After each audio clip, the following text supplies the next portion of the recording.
We're so used to good quality water that we don't even think about it, you know. What we have is what we have, and there isn't a pipeline coming in from somewhere, you know, dumping fresh water onto the world. What we have to do is maintain the quality of that water, and so we have to maybe change the way we do business. Part of what we do is to try and set the example about how you go about maintaining water quality. And so, unwittingly, we became a model for how to do that.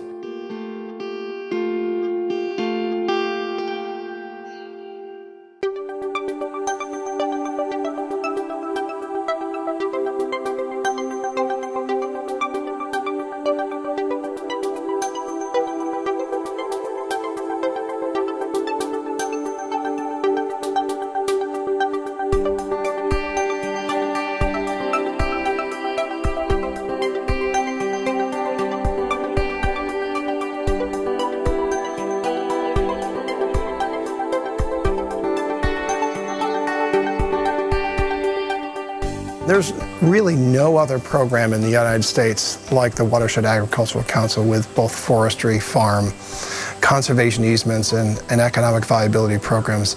I think we have done something that you can't replicate, but many try. There are pieces you can replicate, but what is, I think, always going to be missing is you have to build those relationships early on, which we did. Council members themselves, they were all farmers, foresters, and local businessmen. We had a stake in this, and I think that's one of the most important things that occurred, is that we were the neighbors. We were people that, if this didn't work, we were going to be, I mean, the agriculture and forestry, we were going to be in trouble.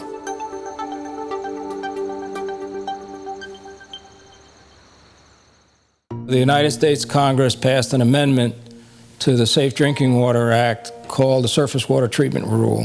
That rule stated that any municipality with a surface water system like New York City would have to build a water treatment plant at some point. Well, a city the size of New York with 9 million people, the cost of that filtration plant in 1990 dollars would have been from $5 to $7 billion to build and $500 million a year to operate. The city sent up this book of regulations and the way they were going to run the watershed to maintain filtration avoidance.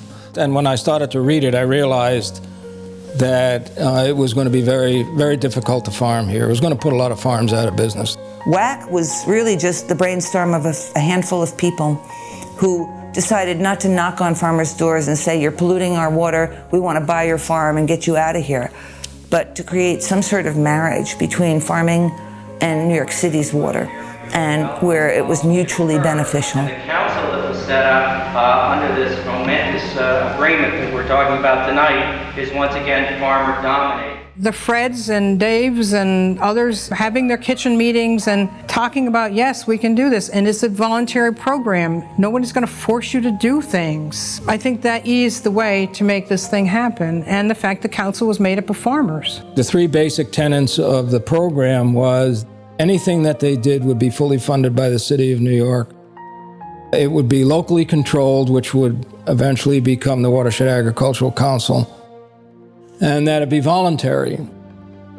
The heavy regulations didn't have to be put in place if we could have a voluntary program, and that participation happened because we began being on everyone's farm, and that trusting relationship started to occur. It's incredible to think that we have a 90% participation and we maintain that participation. It just made sense. It was just common sense. And we fine-tuned what Dad and I had already been doing.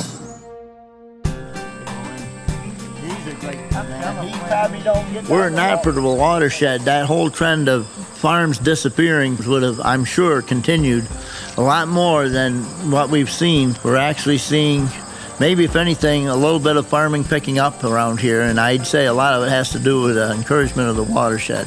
I have to say Ernie Sutton's farm has been one that I've enjoyed working on. He was very reluctant. We developed a plan there and helped him out, did a barnyard, fencing. He actually came down a couple times with a gift basket, drove all the way from where he lives, which is an hour-and-a-half drive, in appreciation of what we did. We started out as a large farm program. We defined that as gross incomes of $10,000 or more. And then as time went along, we added a small farms program to it. Forestry folks said, well, you know, they're going to have to do something similar to this. Everybody agreed to that. So now we've got a large farm program, a small farms program, and a forestry program. It starts out when a farm signs up for the program, and then they are assigned a planning team to work with the environmental issues on the farm and develop solutions for those issues.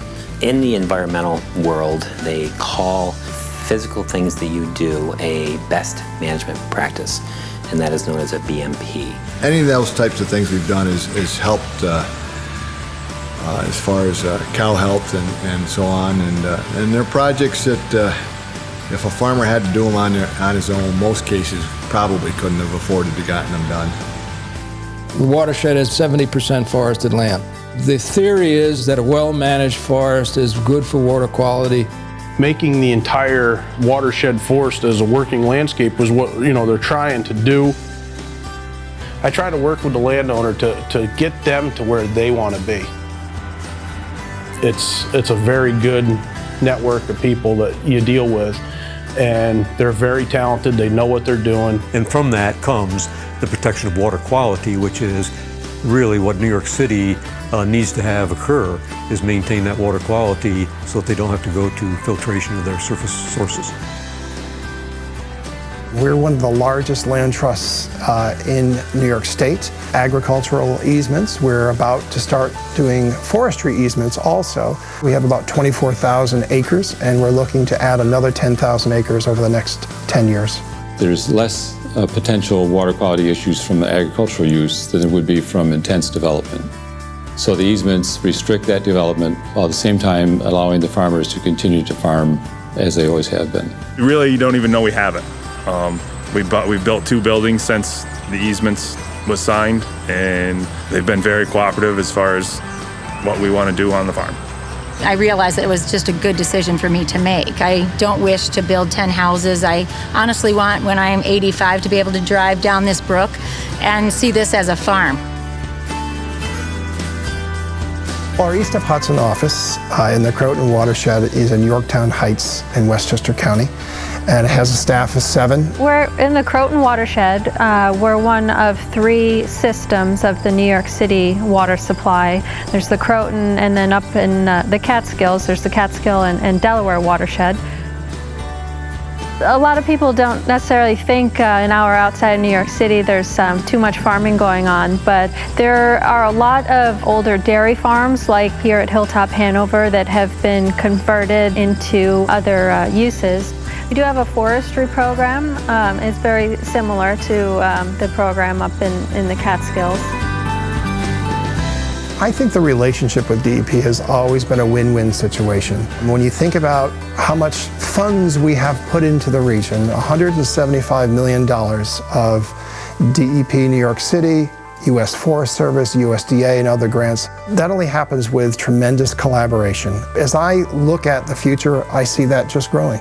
It's really important to have that land be continuing to produce the food that we all need, and to have that food be potentially marketed to New York City, where there's a huge demand for food, a huge need for fresh food. Well, I think the city has strongly supported economic development. Currently, there is a buy local campaign called Pure Catskills to improve the economic viability of the farms. What WAC and DEP has done is support the family farms, and now we're really seeing a resurgence of family farms, especially those that are doing value added. As we transition into other kinds of farming, we're going to see Pure Catskills have more members, expanding the way they help farmers market their products and therefore make money, therefore be able to maintain more farms within the watershed.